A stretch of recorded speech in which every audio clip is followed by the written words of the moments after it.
Hi everyone, welcome to sleepy classes. Guys, आज हम discuss करेंगे ज्योग्राफी मॉड्यूल 29 एंड इस सेशन में हम कंटिन्यू करेंगे एग्रीकल्चर इन इंडिया। गाइस, अगर हम वर्ल्ड के पॉइंट ऑफ व्यू से समझें 2.4% हमें लैंड देखने को मिलता है इंडिया का। ठीक है, अगर वर्ल्ड का 100% लैंड है ऐसे समझो तो इंडिया का लैंड कितना है 2.4%। और पॉपुलेशन के पॉइंट ऑफ व्यू से तो आपको पता ही है, चाइना के बाद हमारा ही नंबर आता है। ठीक है, लेकिन अगर हम बात करें यहाँ पर वर्क फोर्स पॉपुलेशन की, ठीक है, तो 45% वर्कफोर्स पॉपुलेशन इंडिया की डायरेक्टली एसोसिएट करती है एग्रीकल्चर से, और इसी वजह से हमें 17 to 18% का कंट्रीब्यूशन देखने को मिलता है हमारे देश की जीडीपी में एग्रीकल्चर से। ठीक है जी, यहाँ पर जीडीपी है। अब देखिए, अगर हम बात करें क्लाइमेट कंडीशन की इंडिया की, तो बहुत ज़्यादा वेरिएशन देखने को मिलता है। ठीक है, सबसे पहले तो आपको पता होना चाहिए इंडिया कहाँ पर लाई करता है। अब यहाँ पर अगर हम मिड में एक लैटिट्यूड लाइन ड्रॉ करें, इसको हम इक्वेटर कहते हैं, हिंदी में भूमध्य रेखा कहते हैं। ठीक, उसके ऊपर पैरेलल लाइन ड्रॉ करें 23.5 नॉर्थ में, इसको हम लोग क्या कहते हैं, कर्क रेखा, ट्रॉपिक ऑफ कैंसर। इंडिया कहाँ लाई करता है, हाफ इसके ऊपर हाफ इसके नीचे। तो इसी वजह से इंडिया में क्लाइमेट में बहुत ज़्यादा वेरिएशन देखने को मिलता है। और प्रीवियस सेशन में मैंने आपको बताया था इंडिया में 15 एग्रो क्लाइमेट रीजन बनते हैं, और इसी वजह से हर एरिया में डिफरेंट टाइप ऑफ फार्मिंग हमें देखने को मिलती है। उसको हम अच्छे से आज समझेंगे। ठीक है, तो चलिए स्टार्ट करते हैं। टाइप्स ऑफ फार्मिंग में जो फर्स्ट है प्रिमिटिव सब्सटेंस फार्मिंग। ऐसे समझो ये एक कंप्लीट एरिया है जिसको हम लोग फॉरेस्ट मान लेते हैं। ठीक है, अब यहाँ पर जो फार्मर्स हैं या ट्राइबल पीपल हैं वो किस तरह से फार्मिंग करते हैं। फॉरेस्ट का एक छोटा सा लैंड, या ऐसे समझ लो इस एक पैच को इन्होंने क्लीन किया, यहाँ पर जितने भी ट्रीज थे उनको कट कर दिया। ठीक है, ट्रीज की जो रूट थी और ग्रास थी उसको जला दिया। ठीक है, बर्न कर दिया, और जो ट्री के एशेज हैं वो ग्राउंड में चले जाएंगे और नेचुरल वे में यहाँ पर हमें एग्रीकल्चर देखने को मिलेगा। ठीक है, कोई पेस्टिसाइड का यहाँ पर यूज़ नहीं करा जाता। ठीक है, इवन अगर पेस्टिसाइड का यूज़ नहीं कर रहे तो मशीनरी का भी यहाँ यूज़ नहीं होगा। तो नॉर्मल वे में जो हैंडमेड टूल्स होते हैं उन्हीं का यहाँ पर यूज़ करा जाता है। ठीक है जी, अब देखिए यहाँ पर जो फार्मर्स हैं या ट्राइबल पीपल हैं वो डिपेंड किस पे करते हैं, सॉइल की फर्टिलिटी रेट कैसा है। ठीक है जी, मानसून यहाँ पर किस तरह से होगा उस पर ये डिपेंड करेंगे। ठीक है, अब सॉइल की फर्टिलिटी रेट इनको नहीं पता, तो इसके लिए ये क्या करते हैं, इस लैंड पर ये मल्टीपल क्रॉप को प्रोड्यूस करने की कोशिश करते हैं। ठीक है, क्योंकि साइंटिफिक वे में तो इनका कोई ऐसा इनका कोई रिलेशन ही नहीं है, मतलब पता लग जाए कि यहाँ पर हम कौन सी क्रॉप को प्रोड्यूस कर सकते हैं। तो ये क्या करते हैं, मल्टीपल क्रॉप को प्रोड्यूस करते हैं। अगर मान लो कि यहाँ पर एक दो क्रॉप प्रोड्यूस नहीं हो पाई तो कोई दिक्कत नहीं, बाकी हो जाएंगी, तो इस वजह से ये सर्वाइव कर जाते हैं। ठीक है, मेनली ट्राइबल पीपल यहाँ पर इस तरह की फार्मिंग करते हैं। ठीक है, और ट्राइब जो है वो कहीं ना कहीं नेचर से बहुत ज़्यादा कनेक्ट रहते हैं, क्लोजेस्ट हैं नेचर के, डिपेंडेंट रहते हैं, वर्शिप करते हैं। अब हमारे इंडिया में बहुत से लोग इसको क्रिटिसाइज़ भी करते हैं, शिफ्टिंग एग्रीकल्चर को। गवर्नमेंट भी शिफ्टिंग एग्रीकल्चर को सही नहीं मानती। ठीक है, पर देखिए अगर हम बात करें एनवायरनमेंट के कंडीशन में, या अगर हम ऐसे समझें कि एनवायरनमेंट के लिए खतरा है, शिफ्टिंग एग्रीकल्चर बर्बाद हो जाएगा हमारे फॉरेस्ट वाला एरिया, अगर हम ट्राइबल पीपल के पॉइंट ऑफ व्यू से समझें तो उनका तो बिल्कुल लाइफस्टाइल ही यही है, और मेरे अकॉर्डिंगली शिफ्टिंग एग्रीकल्चर गलत नहीं है। ठीक है, इसको गलत बनाया गया, कैसे बनाया गया समझिए। देखिए हमारे इंडिया में एडवाइस देना, क्रिटिसाइज करना बहुत ईजी है, बट हमें कंडीशन को समझना होगा।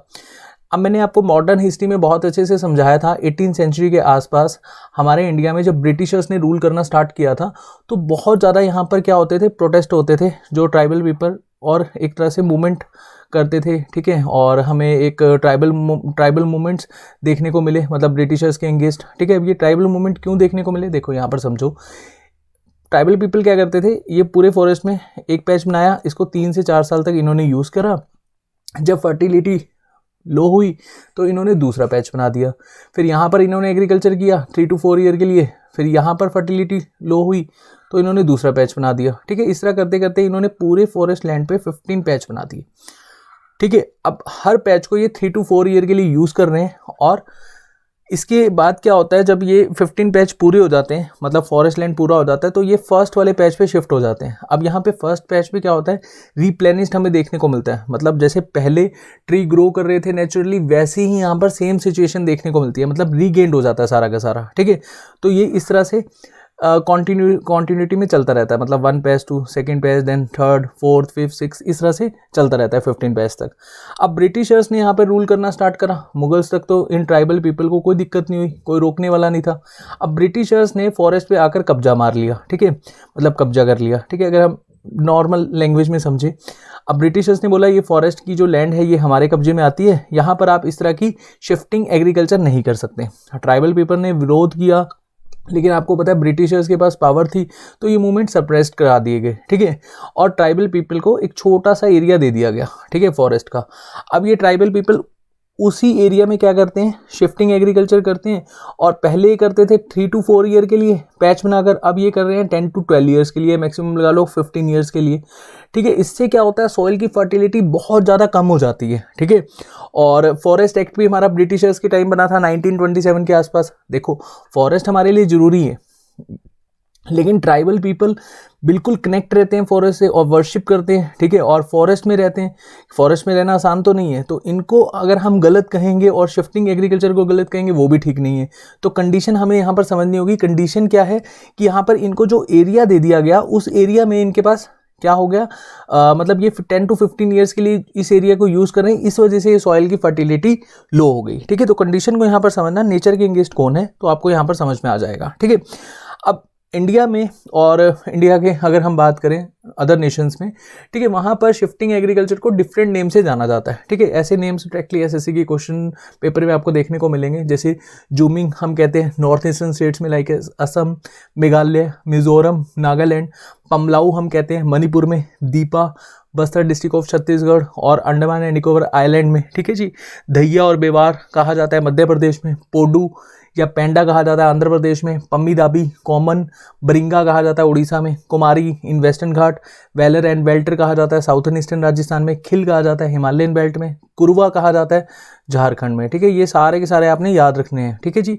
उसके बाद अगर हम बात करें मेक्सिको में इसको मिल्फा कहा जाता है, सेंट्रल अमेरिका में मिल्फा कहा जाता है, कोनुको कहा जाता है वेनेजुला में, रोका कहा जाता है ब्राज़ील में, मासोल कहा जाता है सेंट्रल अफ्रीका में, लद्दाख कहा जाता है इंडोनेशिया में, एंड वियतनाम में कहा जाता है रे, ठीक है। तो शिफ्टिंग एग्रीकल्चर के इतने सारे नाम हैं, आपको ये याद करने पड़ेंगे, डायरेक्टली आपके क्वेश्चन पेपर में आपको देखने को मिलेंगे, ठीक है। चलिए उसके बाद है इंटेंसिव सब्सटेंस फार्मिंग। इंटेंसिव का मतलब होता है मल्टीपल क्रॉप्स और सब्सटेंस का मतलब होता है self consumption. In this type of farming farmers always get maximum output from the limited land, ठीक है। मतलब एक लिमिटेड से लैंड में मैक्सिमम आउटपुट यहाँ पर फार्मर्स कंसीडर करते हैं, ठीक है। And this create enormous pressure on agriculture land and lands to depletion of soil fertility. अब आप सिंपल सी बात यहाँ पर समझो, इस तरह की फार्मिंग हमें कहाँ देखने को मिलती है, इंडिया में, या फिर डेवलपिंग जहाँ पर कंट्रीज़ होती है, या मतलब बहुत ज़्यादा पॉपुलेशन होती है। अब इंडिया में तो आपको पता ही है पॉपुलेशन बहुत ज़्यादा है, ठीक है। तो यहाँ पर इंटेंसिव सब्सटेंस फार्मिंग हमें देखने को मिलती है, ठीक है। ऐसे समझो एक एग्जांपल के थ्रू, मान लो कि ये 10 हेक्टर एरिया है, ठीक है। ये पहले एक पर्सन के पास था, ठीक है। फिर इस पर्सन के 2 सन हो गए, ये एरिया डिवाइड हो गया, 5 हेक्टर इसका 5 हेक्टर इसका। फिर मान लो इन सन के भी 2 आगे सन हो गए, ठीक है। फिर ये एरिया फिर डिवाइडेड हो गया। मतलब इस तरह से करते करते ये एरिया बहुत ही एक स्मॉल एरिया में डिवाइड हो जाएगा, मतलब एक पर्सन के पास बहुत ही स्मॉल एरिया रह जाएगा, ठीक है। इससे क्या होता है कि प्रोडक्टिविटी बहुत कम हो जाती है। अगर आपके पास स्मॉल एरिया है तो आप इतना ज़्यादा उस पर ग्रो नहीं कर पाएंगे, क्रॉप प्रोड्यूस नहीं कर पाएंगे। तो आप क्या करेंगे, यहाँ पर मल्टीपल क्रॉप प्रोड्यूस करने की कोशिश करेंगे और ज़्यादा से ज़्यादा, ठीक है। इससे क्या होता है कि जो फर्टिलिटी रेट है सॉइल का वो रिड्यूस हो जाता है, ठीक है।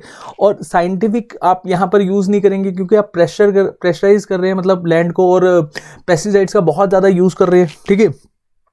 मेनली ये जो इंटेंसिव सब्सटेंस है ये यहाँ पर फैमिली लेबर ही हमें देखने को मिलती है। मतलब यहाँ पर एक फैमिली ही अपने लिए क्रॉप प्रोड्यूस करती है, ऐसे समझ लो, ठीक है। स्मॉल फील्ड है और स्मॉल फील्ड में लेबर तो यहाँ पर लगाएंगे नहीं, और ज़्यादा यहाँ पर क्रॉप को प्रोड्यूस करने के लिए पेस्टिसाइड्स को बहुत ज़्यादा यूज़ करा जाता है, ठीक है।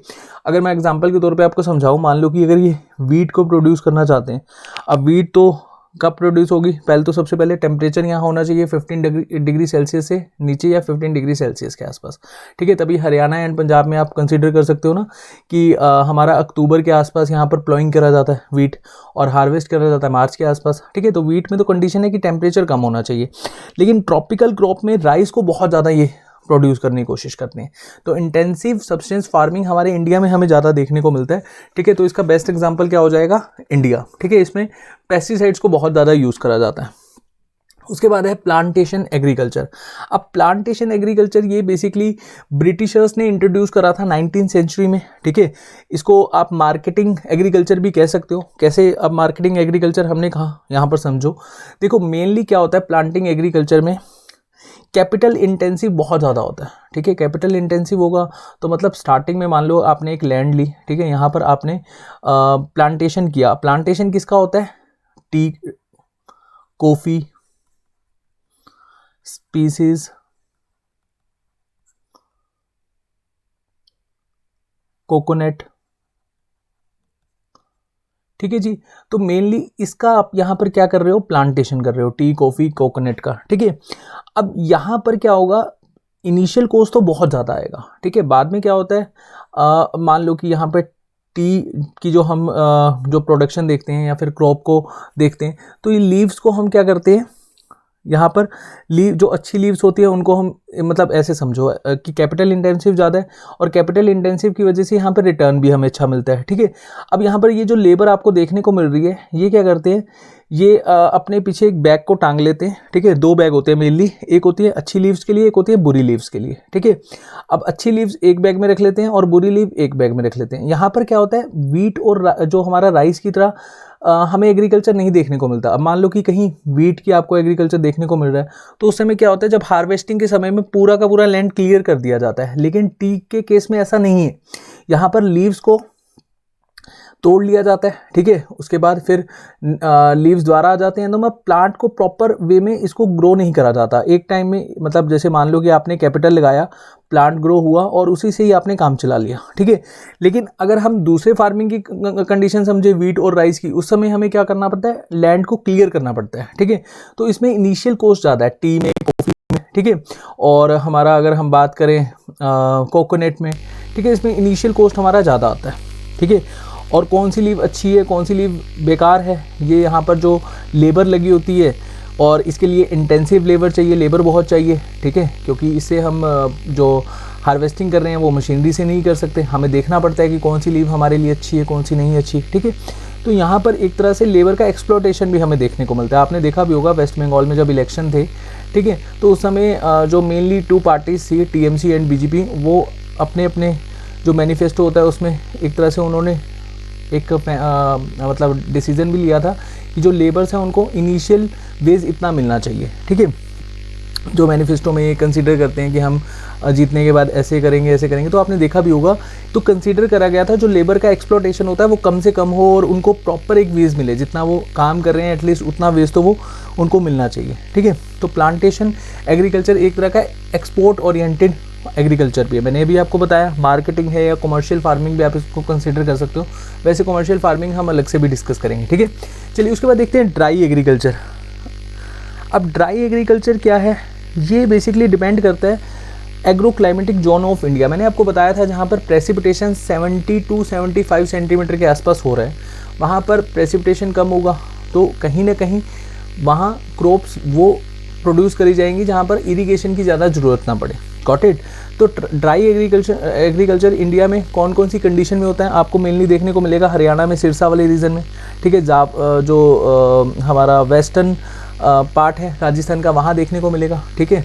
बाजरा की खेती करी जाती है ड्राई एग्रीकल्चर में ज़्यादा, ठीक है, ऐसे समझ सकते हो आप। उसके बाद मिक्स फार्मिंग है। यहाँ पर मिक्स फार्मिंग में क्या करते हैं जो फार्मर्स हैं, वो एडिशनल सोर्स को ऐड ऑन करते हैं। मतलब ऐसे समझो कि जैसे आप कोई बिज़नेस कर रहे हो, लेट अस सपोज आप चाहते हो कि मुझे अर्निंग ज़्यादा हो, आप दूसरा बिज़नेस भी उसमें कंसीडर कर लो, या फिर साथ साथ आप दूसरा बिज़नेस कर रहे हो, तो इससे क्या होता है कि आपके पैसे का एडिशनल सोर्स ऐड हो जाता है, ठीक है। मिक्स फार्मिंग में भी ऐसा ही है। फार्मर्स क्या करते हैं, एग्रीकल्चर के साथ साथ एनिमल हस्बेंड्री का भी यहाँ पर जो वर्क है वो स्टार्ट कर देते हैं। एनिमल हस्बेंड्री या फिर पोल्ट्री फार्म भी आप कंसिडर कर सकते हो, ठीक है। मेनली जो मिक्स्ड फार्मिंग है, इससे रिलेटेड एक क्वेश्चन आया हुआ है, ध्यान रखना। मिक्स्ड फार्मिंग कहाँ पर ज़्यादा की जाती है, अरुणाचल प्रदेश में एक वैली है जिसको हम लोग क्या कहते हैं, जीरो वैली, ठीक है। और यहाँ पर कौन सी ट्राइब मिक्स फार्मिंग करती है, आपातानी ट्राइब, आपातानी ट्राइब। ये क्वेश्चन बहुत बार आपके एग्जाम में पूछा हुआ है, मिक्स्ड फार्मिंग हमारे इंडिया में कौन सी ट्राइब करती है, अरुणाचल प्रदेश में जीरो वैली में आपातानी ट्राइब, ठीक है। ये क्या करते हैं, पैडी फील्ड के साथ फिशरीज।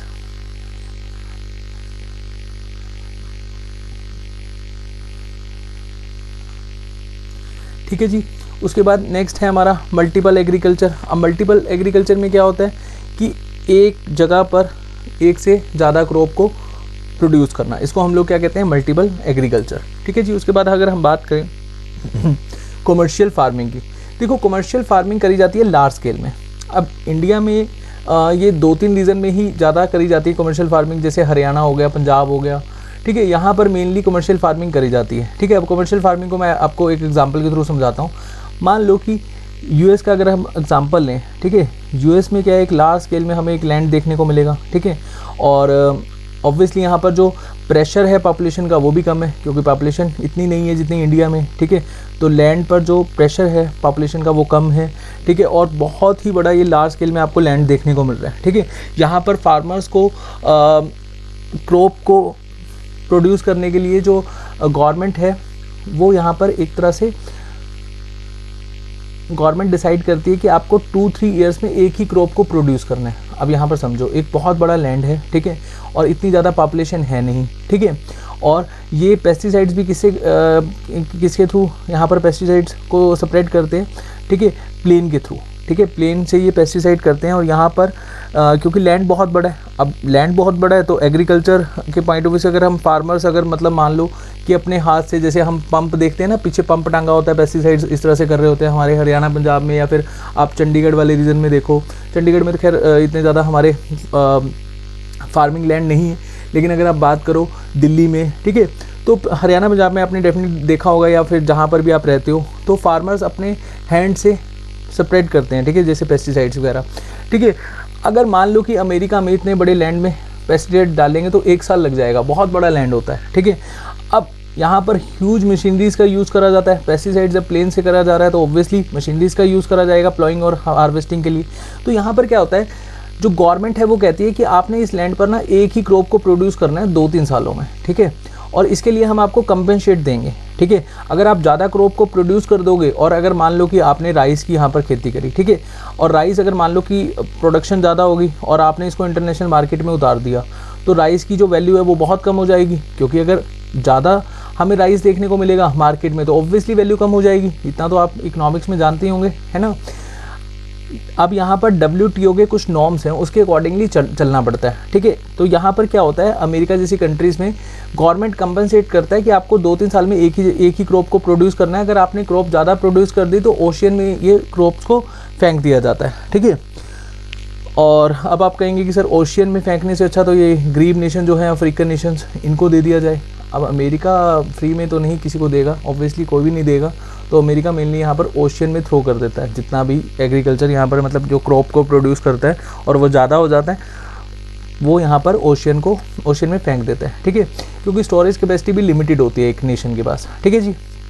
तो कमर्शियल फार्मिंग आपको मेनली देखने को मिलेगी यूएसए जैसे एरिया में, ठीक है। और इंडिया में ग्रीन रेवोल्यूशन के बाद हमें कहाँ देखने को मिली है, हरियाणा एंड पंजाब में कमर्शियल फार्मिंग। वहाँ पर फार्मर्स थोड़े रिच हैं, वो कमर्शियल फार्मिंग करते हैं, अच्छे से यहाँ पर ग्रोथ है फार्मिंग की, ठीक है। ग्रीन रेवोल्यूशन में आपको समझाऊंगा, वहाँ पर आपको काफ़ी अच्छे से समझ में आ जाएगा कमर्शियल फार्मिंग, फिर हम डिस्कस करेंगे हरियाणा एंड पंजाब के पॉइंट ऑफ व्यू से, ठीक है। उसके बाद ऑर्गेनिक फार्मिंग जहाँ पर सभी तरह के एग्रीकल्चर प्रोडक्ट्स को नेचुरल वे में प्रोड्यूस करा जाता है, और मतलब कोई भी पेस्टिसाइड्स को यहाँ पर यूज़ नहीं करा जाता, ठीक है। और एक चीज़ याद रखना, यहाँ पर मेनली जो ऑर्गेनिक फार्मिंग होती है वो कौन कौन से प्रोडक्ट्स के लिए होती है, जैसे ग्रेन्स के लिए, मीट, डेयरी जो प्रोडक्ट्स होते हैं उनके लिए, एग्स के लिए, फाइबर सच एज जैसे कॉटन और फ्लावर के लिए, ठीक है। ऑर्गेनिक फार्मिंग मेनली इसके लिए की जाती है। और जहाँ पर मान लो कि वीट को या फिर राइस को, ठीक है, अगर ऑर्गेनिक फार्मिंग के थ्रू प्रोड्यूस करा जा रहा है तो इसके लिए काफ़ी ह्यूज कॉस्ट आता है, ठीक है। चलिए, तो ऑर्गेनिक फार्मिंग जहाँ पर सभी तरह के एग्रीकल्चर प्रोडक्ट्स को नेचुरल वे में प्रोड्यूस करा जाता है। उसके बाद है क्रॉप रोटेशन एक अच्छा मेथड है अगर आप सॉइल की फर्टिलिटी रेट को बनाए रखना चाहते हैं, ठीक है। अब अगर आप सॉइल की फर्टिलिटी रेट मान लो, जैसे हरियाणा पंजाब में अभी एक डाटा भी आया था, आपने देखा था कि एक जैसी फार्मिंग करी जा रही है, तो उससे क्या है, सॉइल की फर्टिलिटी कम हो रही है। अगर सॉइल रोटेशन हो तो डेफिनेटली सॉइल की फर्टिलिटी बनी रहेगी, लंबे समय तक, ठीक है। और इसके लिए गवर्नमेंट को कुछ स्कीम्स चलानी चाहिए, ठीक है। और गवर्नमेंट स्कीम चलाएगी तो डेफिनेटली यहाँ पर फार्मर्स को हेल्प होगी, ठीक है।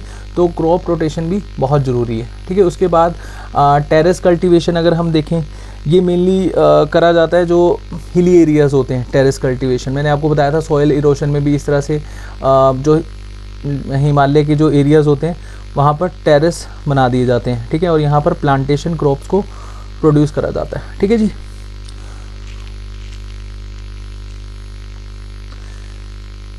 अब यहाँ पर एक चीज़ याद रखना, ऑर्गेनिक फार्मिंग से ये क्वेश्चन आया हुआ है कि गवर्नमेंट की कौन सी स्कीम है ऑर्गेनिक फार्मिंग को प्रमोट करने के लिए। परंपरागत कृषि विकास योजना, अगर मैं यहाँ पर सही बोल रहा हूँ, परंपरागत कृषि विकास योजना, इसको एक बार गूगल कर लेना, ठीक है। ये स्कीम गवर्नमेंट ने चलाई थी ऑर्गेनिक फार्मिंग को प्रमोट करने के लिए। अच्छा चलिए मैं आपको यहाँ पर एक क्वेश्चन बताता हूँ, ये बहुत ज़्यादा पूछा जाता है। हमारे इंडिया का कौन सा फर्स्ट स्टेट है जो कम्प्लीटली ऑर्गेनिक फार्मिंग करता है? वो है सिक्किम, और इसको अवार्ड भी मिला था 2016 को, UNFAO future policy gold award, ठीक है जी। सिक्किम में आपको देखने को मिलेगी ऑर्गेनिक फार्मिंग। उसके बाद यहाँ पर मॉडर्न एग्रीकल्चर प्रैक्टिस हैं, जैसे सिल्वीकल्चर है, ठीक है। और यहाँ पर silviculture it is a growing and cultivation of tree. Sericulture है, it is about the rearing of silk worms और production of raw silk of for industry. Horticulture it is a production of fruits, vegetable and flower, ठीक है जी। ये आपने just read out करना है, ठीक है। डायरेक्टली क्वेश्चन पूछ लिया जाता है। अच्छा यहाँ पर आपने याद रखना है, एक नोमैडिक हेडिंग होती है, मैं यहीं आपको बता देता हूँ। अब ये नोमैडिक हेडिंग क्या होती है, ये आज भी प्रैक्टिस करी जाती है। वैसे हमारे इंडिया में तो हमें नहीं देखने को मिलती, बट बहुत कम, जम्मू कश्मीर वाला एरिया हो गया। अब होती क्या, मैं आपको एक बार बता देता हूँ। यहाँ पर जो फार्मर्स होते हैं वो पैस्चर को ढूंढने के लिए एक जगह से दूसरी जगह जाते हैं, ठीक है। अब जैसे जम्मू एंड कश्मीर का मैं आपको एग्जांपल देता हूँ। यहाँ पर क्या है, शीप एंड गोट को जो फार्मर्स हैं समर के केस में ले जाते हैं, कहाँ पर, माउंटेन एरिया में। विंटर के केस में कहाँ ले जाते हैं, ग्राउंड एरिया में, ठीक है। मतलब बेसिकली फार्मर्स यहाँ पर मूव करते हैं शीप एंड गोट के साथ, ठीक है। ऐसी एक अफ्रीका और कीनिया, अफ्रीका के कीनिया जो नेशन है अफ्रीका कॉन्टिनेंट में, वहाँ पर एक ट्राइब है मसाई ट्राइब, ठीक है। वो काऊ को इस तरह से एक जगह से दूसरी जगह मूव करते हैं, ठीक है। और जो जम्मू एंड कश्मीर में जो ये फार्मर है, इनको कहा जाता है गुज्जर बकरवाल, ठीक है। और एक तरह से पूरी लाइफ इनकी इसी में ही रह जाती है कि ये अपने साथ काऊ को इधर से उधर मूव करते हैं पॉस्चर के लिए, ठीक है। इधर से अगर हम जम्मू एंड कश्मीर का एग्जांपल लें तो यही हमें सेम देखने को मिलता है गुज्जर बकवार जो फार्मर्स हैं उनके केस में, ठीक है जी। उसके बाद एग्रो फॉरेस्ट है। अब एग्रो फॉरेस्ट भी एक क्वेश्चन आया हुआ था PCS में, ठीक है। अब एग्रो फॉरेस्ट क्या होता है, इसको ऐसे समझ लो, ट्री ऑन एग्रीकल्चर लैंड, ठीक है। ये आजकल ज़्यादा देखने को मिल रहा है। क्यों देखने को मिल रहा है, इसको समझो। इसको आप 2 पॉइंट में समझ सकते हो एग्रो फॉरेस्ट को। एक तो सोशल फॉरेस्ट्री, एक होता है इंडिविजुअल।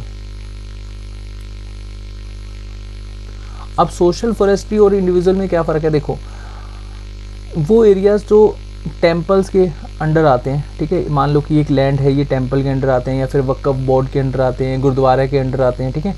यहाँ पर जो ट्रीज़ लगाए जाते हैं, ठीक है, और इस ट्रीज से जो अर्निंग होती है वो एक कम्युनिटी को जाती है इंस्टेड ऑफ एक पर्सन, ठीक है। तो इसको क्या कहा जाता है, सोशल फॉरेस्ट्री, ठीक है। ऑब्वियसली आप एक मंदिर में अगर आप ट्री लगाओगे, ठीक है, तो उससे जो अर्निंग होगी वो किसको जाएंगी, कम्युनिटी को जाएगी ना। तो इसलिए इसको क्या कहा जाता है, सोशल फॉरेस्ट्री। उसके बाद अगर हम सेकंड समझे इंडिविजुअल को आप ऐसे समझ सकते हो, ये एक फिक्स डिपॉजिट की तरह काम करते हैं। मान लो कि एक फार्मर है, ठीक है। फार्मर ने क्या करा, यहाँ पर एक लैंड में, ऐसे ये लैंड को ही हम कंसिडर कर लेते हैं, ठीक है। इसने साइडों में क्या कर दिया, ट्रीज़ लगा दिए, ठीक है। और मान लो इसको पैसे की ज़रूरत पड़ी, तो ये ट्री जो है शीशम की है, ठीक है। शीशम की लकड़ी आपको पता बहुत महंगी बिकती है, ठीक है। तो ये क्या करेगा, जब इसको पैसे की ज़रूरत पड़ेगी, ये 2-3 ट्रीज़ को कटवाएगा और इसको सेल कर देगा, ठीक है। इसको काफ़ी अच्छी अर्निंग होगी इससे, ठीक है। एक तरह से फिक्स डिपॉजिट का काम करते हैं ट्रीज़। और या ऐसे समझ लो कि जो फार्मर्स हैं, उनके जो सन हैं वो अब फार्मिंग नहीं करना चाहते क्योंकि वो फ़ॉरेन चले गए हैं फर्दर स्टडी के लिए, ठीक है। अब फ़ॉरेन में ही सेटल होना चाहते हैं। तो फार्मर्स क्या करते हैं, अपनी लैंड पर एक ट्रीज़ को इस तरह से लगा देते हैं, ठीक है। अब ट्रीज़ को लगा देते हैं, इससे क्या होता है कि इनका जो लैंड है वो एक तरह से अर्निंग का सोर्स भी बना रहता है, ठीक है, और मेंटेनेंस कॉस्ट भी बहुत कम आता है अगर ये किसी को रेंट पे देंगे, जैसे हमारे यहाँ पर कंसीडर करा जाता है ठेके पे लैंड देना, ठीक है, तो वो कहीं ना कहीं रिस्की होता है। तो यहाँ पर फार्मर्स क्या करते हैं, ट्रीज़ लगा देते हैं अपने कंप्लीट लैंड पर, और ये एक तरह का इनको फिक्स डिपॉजिट का काम करता है और बहुत ही लो मेंटेनेंस यहाँ पर आती है ट्रीज़ के लिए, ठीक है। तो एग्रो फॉरेस्ट भी आपको याद रखना है, ठीक है। उसके बाद है डेयरी फार्मिंग। डेयरी फार्मिंग जो है हम यहाँ पर समझते हैं। अब डेयरी फार्मिंग को आप ऐसे भी याद रख सकते हो, फॉर मिल्क और मिल्क प्रोडक्ट्स के लिए जो फार्मिंग करी जाती है उसको हम डेयरी फार्मिंग कहते हैं, ठीक है। और एक होती है लाइव स्टॉक। ये आजकल बहुत ज़्यादा क्वेश्चन पूछे जा रहे हैं तो आपने ध्यान रखने हैं। लाइव स्टॉक क्या होते हैं, फॉर मीट प्रोडक्शन, ठीक है। इस तरह की फार्मिंग जिसमें हम लोग किस तरह के प्रोडक्ट्स को प्रोड्यूस करते हैं, मीट प्रोडक्ट्स को, ठीक है जी, उसको हम क्या कहते हैं, लाइव स्टॉक कहते हैं। अब अमेरिका और यूएसए मतलब यूएसए और इंडिया का अगर हम एग्जांपल लें, अमेरिका और यूएसए तो एक ही बात है, इंडिया और यूएसए का अगर हम एग्जांपल लें यहाँ पर डेयरी फार्मिंग में आप लगा लो या फिर लाइव स्टॉक में लगा लो, ठीक है। अब इंडिया में क्या होता है, गवर्नमेंट की तरफ से ऐसा कोई लिमिटेशन नहीं होती कि आपने 1 हेक्टर में इतने ही एनिमल्स को रखना है। अगर मान लो कि आपकी कोई डेयरी है, ठीक है, या आप आसपास कोई डेयरी देखते हो, तो वहाँ पर फार्मर्स को कोई भी इस तरह के लॉस नहीं इस तरह के लॉस नहीं देखने को मिलते कि 1 हेक्टर में इतने ही आपको एनिमल्स को रखना है, ठीक है। लेकिन यूएसए में क्या होता है, आपको लॉस के थ्रू ही चलना होता है, ठीक है। 1 हेक्टर में मान लो 100 ही आपको काउस को रखना है, ऐसे यूएसए में नॉर्म्स है। इससे ज़्यादा रखोगे तो आपको फाइन होगा। लेकिन इंडिया में इस तरह के नॉर्म्स नहीं है, और यूएसए में प्रॉपर एक लैंड भी होता है इन एनिमल्स के लिए, ग्रेजिंग पर्पस के लिए। इंडिया में क्या होता है कि गवर्नमेंट के जो लैंड होते हैं, पार्क होते हैं, उनमें छोड़ दिया जाता है, ठीक है, और वहाँ पर फ्री की ग्रेजिंग होती है, ठीक है। तो उससे क्या होता है कि जो हेल्थ पैरामीटर होते हैं उसमें भी हमें फ़र्क देखने को मिलता है। तो फर्टिलिटी भी इसे लो होती है, ठीक है, अल्टीमेटली अगर हम समझें। लेकिन हेल्थ पैरामीटर में हम बहुत ज़्यादा फ़र्क देखते हैं। अगर हम यूएसए के किसी काऊ को कंसीडर करें और इंडिया की काऊ को कंसीडर करें तो इसमें बहुत ज़्यादा फ़र्क देखने को मिलता है। इसको हम लोग क्या कहते हैं, live stock and dairy farming. बहुत इंपॉर्टेंट है, इसको भी याद रखना ठीक है। और ये एग्रीकल्चर रेवोल्यूशन है, रेवोल्यूशन, ग्रीन रेवोल्यूशन किस प्रोडक्ट के लिए था, फूड ग्रेन प्रोडक्शन, डेफिनेटली आपको पता होगा। और father of green revolution MS Swaminathan, ठीक है जी। उसके बाद गोल्डन रेवोल्यूशन हॉर्टिकल्चर के लिए, golden fibre revolution jute cultivation के लिए। यहाँ पर कुछ मैंने फादर्स और रेवोल्यूशन लिखे हैं, ठीक है, और कुछ यहाँ पर आपको स्पेस देखने को मिलेंगे, ठीक है। ये स्पेस आपको खुद से फिल करने हैं, ठीक है। जब आप खुद से सर्च करोगे डेफिनेटली आपको याद हो जाएंगे, ठीक है जी। और एक क्वेश्चन यहाँ पर ये भी याद रखना कि इंडिया के पॉइंट ऑफ व्यू से तो MS स्वामीनाथन को हम क्या करते हैं, कंसीडर करते हैं फादर ऑफ रेवोल्यूशन। लेकिन अगर हम बात करें वर्ल्ड के पॉइंट ऑफ व्यू से, ग्रीन रेवोल्यूशन के फादर कौन है, ये आप मुझे कमेंट सेक्शन में बताएंगे, ठीक है। चलिए, होपफुली जितना हमने डिस्कस किया उतना आपको समझ में आया होगा, और अगर आपका कोई डाउट होगा तो प्लीज़ कमेंट सेक्शन में पोस्ट करिएगा। Thank you so much.